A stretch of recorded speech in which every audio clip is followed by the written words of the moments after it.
Hey guys, it's Cassie here again. So in Matthew chapter 5, it's and also another important teaching. Chapter 5, verse 43, teaching about love for enemies.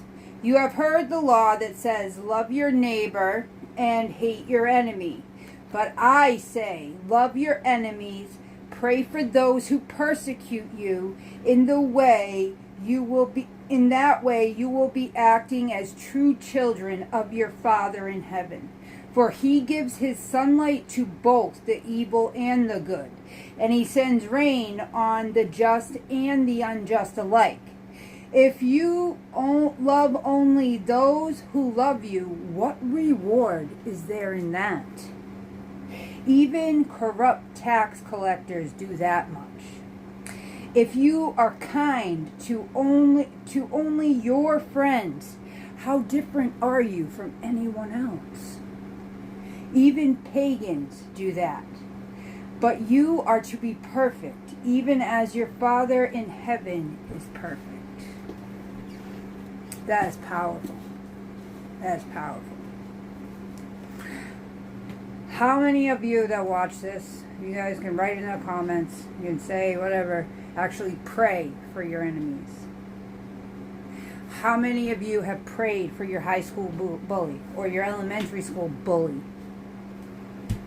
Or how many of you pray for the bill collectors that call your phone? How many of you pray for just people you just don't like? Because that prayer is the most powerful weapon. The most powerful.